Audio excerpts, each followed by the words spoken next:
couple poems. My name is Matthew Jackson. I'm from Columbus, and I have the honor of performing with Tony on a regular basis in a little poetry troupe we call the Reservoir Dogwoods. And sometimes we do shows here in Bloomington and around the state. You can check us out, IndianaPoetryTour.com, and I know we have a pretty big show coming up end of May 28th. So maybe I'll see some of your faces again. I'm going to read a mean, nasty poem and then a kind of a sad poem, and then I'm going to get off here. So this first one's called The Arsonist, and I guess it's about, you know, just how destructive, when you marry someone, how destructive that person could be on the entire family. So, The Arsonist. In the family room, where you swung your maul and ripped chopped limbs, where you poured gas and lit a match, where the dry furniture pops and smolders, where pictures of relatives curl and combust, where children and pets succumb to your black smoke. The living are ablaze in your hellfire, and they will not let you out. I will not let you out. Yes, you brought them this fire, and they use it. This is your cremation. They invoke generations of their log-split family tree to take part in this ceremony, demon. This is their right. This heat feels right. I welcome blisters on my skin, and the flames tickle my grin. This flyer cleanses your possession of this family and how you wanted them to save and deify you. Your husband made offerings at your wobbly altar, dry heaving your comfort and paranoia and ethereal sensitivities. But hey, even God has schizophrenia, Jehovah to Allah. And when you commanded embrace, the family's laying on of hands passed through your vapor and humorless religion. They could not wipe the essence of ass, cradle a hungry ghost, force feed you a sound mind, even with brains pureed on a baby spoon. Your place at the table where the family washed your feet is torched. They throw your full pillbox of antipsychotics into the fire. A celiac sizzle sparks. And they're glad you never took your prescriptions. They're glad you never wore your bulimic petite straitjacket. It's better this way. It's better you sucked on urinal-caked breath mints to mask the acid in your mouth. It's better you never smiled after the painted enamel back on your teeth. It's better your uterus became a brittle husk of a womb. It's all good. It's divine. The family finds delight in this napalm vigil. They poke fun at your broken axe handle and steep ash steeple. They joke how your skeleton will remain the fire dog on their hearth forever. Their ancestors carve C-U-N-T on your breastplate, and they laid it on the mantle as a gag. Your brother-in-law sings 90s metal ballads, and he plays them like your delusions on a xylophone made from your rib bones. That's funny. I like to tease, because I'm mean. The family finds joy as their fingers burn away to never feel your presence again. They are at peace with their own as their own bodies are engulfed. They relish this fire. I relish this fire. Thank you. So I had a friend pass away not too long ago, and she was a dear friend of mine, African-American lady, and her and I shared a lot of laughs together, and I just knew that they were going to do a poor job at her eulogy, so I decided to write my own. This is inspired by her and the Rolling Stones. This is called Black Ice. You should have heard me just about midnight. The drive, cold. My traction, nil as I spin, end around end.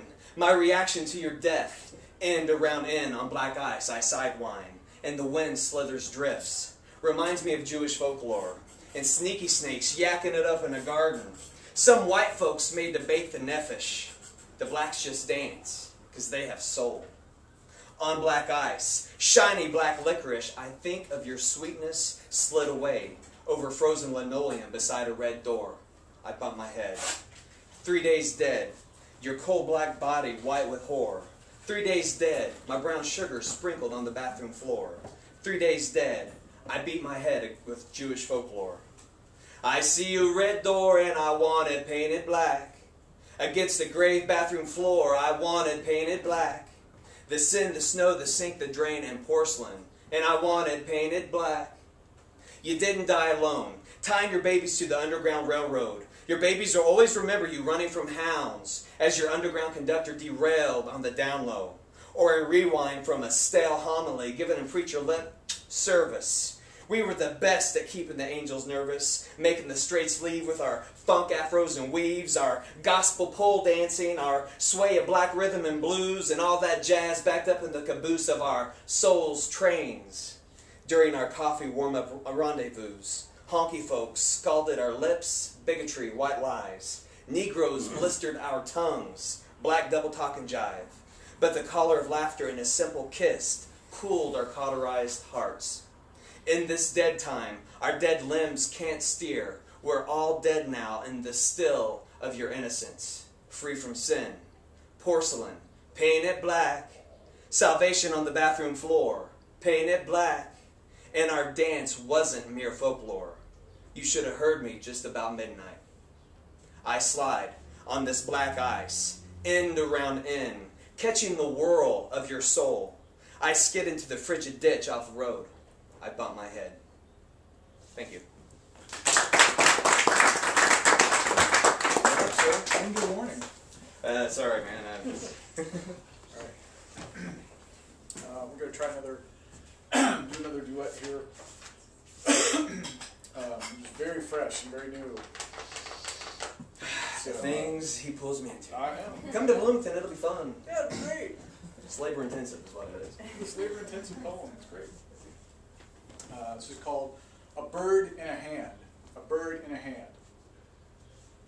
Once upon a time, There was a bird covered in oil and dying, lying broken on a beach. this is a familiar tale. Sad but true. And its telling became an industry. That told you once. If it's told you 10,000 times, You are not the solution. You are part of the problem. you're killing us. You're killing me. You don't even like birds, do you? And so the cycle is complete.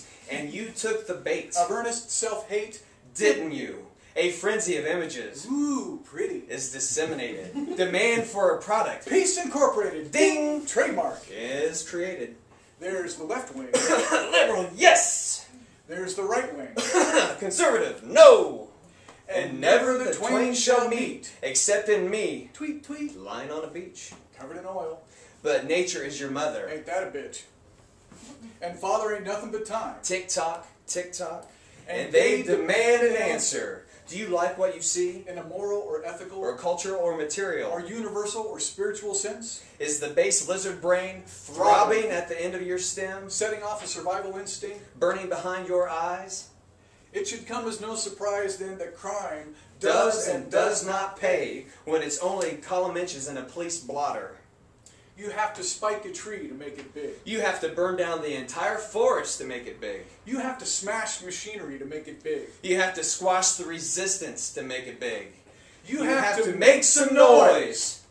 to make some noise. Anything else is just a headline. Bold and writ large, racing by on a ticker, Quickly fading into obscurity. becoming old news, Washed up on a beach. covered in oil, Lying. and dying. This is a familiar tale. Sad but true. And its telling has become an industry. The customer is always right about this left legacy. Either you're on the beach Drowning in sick air, without care, or you're on the beach, scrubbing rocks with your conscience that will never come clean. tick-tock, tick-tock. And the only problem is you. Or so it says on the package. And you bought it. You buy it every time. Half price on clearance. Or marked up beyond the reach of credit. You buy it every time. The only problem is... The only problem is you. Tony Brewer.